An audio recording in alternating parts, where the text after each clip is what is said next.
সুপ্রিয় দর্শক আসসালামু আলাইকুম। জেডবিডি নিউজ 24 এর সর্বশেষ সংবাদে আপনাদের সবাইকে স্বাগতম। প্রথমে জানিয়ে দিচ্ছি সংবাদ শিরোনাম। এই নির্বাচনের মাধ্যমে ট্যাগ দেওয়ার রাজনীতির ভূমিধস পরাজয় হয়েছে বলেছেন আসিফ নজরুল। ডাকসু নির্বাচনের অভিজ্ঞতা ভবিষ্যতে জাতীয় রাজনীতিতে প্রভাব ফেলবে বলেছেন মাহমুদুর রহমান মান্নান। অস্ট্রেলিয়ান হাই কমিশনারের সঙ্গে পিআর পদ্ধতি নিয়ে জামাতের আলোচনা। গণ অসন্তোষ থেকে সরকার পতন, দক্ষিণ এশিয়ার রাজনীতির নতুন বাঁকে। নেপালের রাজ পরিবারের ভয়াবহ হত্যাকাণ্ড, এখনও শেষ হয়নি রহস্য। 10 রানের মধ্যে 8 উইকেট হারালো আমিরাত, 27 বলে ম্যাচ জিতল ভারত। এতক্ষণ শুনছিলেন সংবাদ শিরোনাম, এবার বিস্তারিত। এই নির্বাচনের মাধ্যমে ট্যাগ দেওয়ার রাজনীতির ভূমিধস পরাজয় হয়েছে বলেছেন আসিফ নজরুল। ঢাকা বিশ্ববিদ্যালয় ছাত্র সংসদ ডাকসু নির্বাচনের বিজয়ী প্রার্থীদের অভিনন্দন জানিয়েছেন অন্তর্বর্তী সরকারের আইন উপদেষ্টা অধ্যাপক আসিফ নজরুল।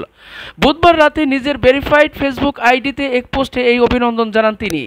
ঢাকা বিশ্ববিদ্যালয় আইনের অধ্যাপক আসিফ নজরুল ফেসবুকে লিখেছেন, ডাকসু নির্বাচনে বিজয়ী ছাত্র শিবিরের নেতাদের অভিনন্দন, স্বতন্ত্র প্রার্থী যারা জিতেছেন তাদের অভিনন্দন। অভিনন্দন এই নির্বাচনের ফলাফল মেনে নেওয়ার সকল অংশগ্রহণকারীদের।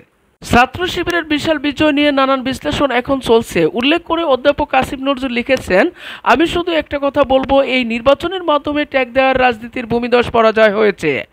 হাসিনার আমলে শিবির ট্যাগ নিয়ে অগণিত শিবির কর্মী ও সাধারণ ছাত্রদের প্রতি অমানসিক নির্যাতন হয়েছে।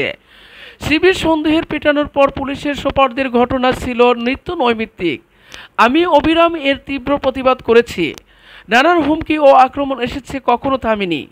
ডাকসু নির্বাচনের অভিজ্ঞতা ভবিষ্যতের জাতীয় রাজনীতিতে প্রভাব ফেলবে বলেছেন মাহমুদুর রহমান মান্নান। নাগরিক ঐক্যের সভাপতি ও ডাকসুর সাবেক সহসভাপতি বিপি মাহমুদুর রহমান মান্নান মনে করেন, ছাত্র আন্দোলন এবং ঢাকা বিশ্ববিদ্যালয়ের কেন্দ্রীয় ছাত্র সংসদ ডাকসু নির্বাচনের অভিজ্ঞতা ভবিষ্যতের জাতীয় রাজনীতিতে প্রভাব ফেলবে। তিনি বলেন, বর্তমান প্রজন্ম দুর্বৃত্তায়িত ও চাঁদাবাজ রাজনীতি প্রত্যাখ্যান করেছে এবং গণতান্ত্রিক সংস্কারের মাধ্যমে পরিবর্তনের দাবি তুলছে। বুধবার 10 September Dhaka reporters unity DRU মিলনায়তনে বাংলাদেশ গণতান্ত্রিক উত্তরণ সংস্করণ বাস্তবায়নের পথরেখায় শীর্ষ আলোচনা সভার প্রধান অতিথি বক্তব্যে মাহমুদুর রহমান মান্নান কথা বলেন। সভার আয়োজন করেছেন গণতন্ত্র মঞ্চ।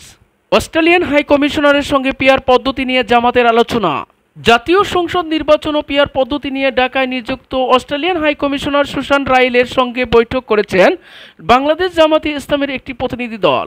বুধবার 10 সেপ্টেম্বর হাই কমিশনারের বাসভবনে এই বৈঠক অনুষ্ঠিত হয়। গণ অসন্তোষ থেকে সরকার পতন, দক্ষিণ এশিয়ার রাজনীতির নতুন বাঁকে। সাম্প্রতিক সময়ে দক্ষিণ এশিয়ার কয়েকটি দেশের জনগণের তীব্র অসন্তোষ রাজনৈতিক পালাবদলের প্রধান কারণ হয়ে দাঁড়িয়েছে। শ্রীলঙ্কা, বাংলাদেশ এবং নেপাল পরপর ঘটে যাওয়া ঘটনাগুলো এই অঞ্চলের রাজনৈতিক স্থিতিশীলতা নিয়ে নতুন করে প্রশ্ন তুলেছে। প্রতিটি ক্ষেত্রে বিক্ষোভ শুরু হয়েছিল নির্দিষ্ট কিছু ছোট অভিযোগ নিয়ে। পরবর্তীতে সরকার পতন হয়েছে সেই আন্দোলনে।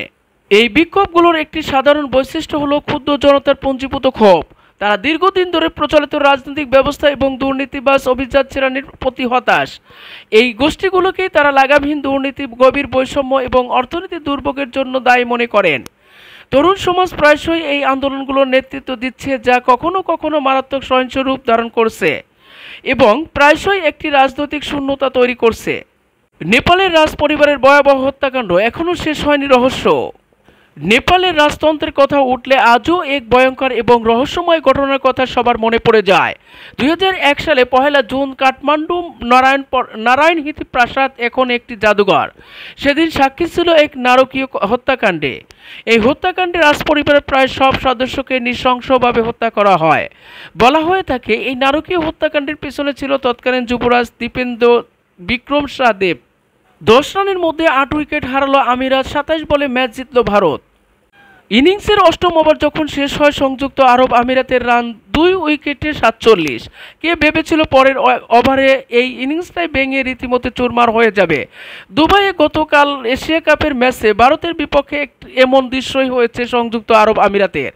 দ্বিতীয় উইকেটে 47-এর সঙ্গে আরও 10 যোগ করতেই বাকি 8 উইকেট হারিয়েছে আরব আমিরাত, যা ভারতের বিপক্ষে আন্তর্জাতিক টি-20তে সর্বনিম্ন 57 রান করতে নেমে ভারত ম্যাচ জিতেছে মাত্র 27 বলে।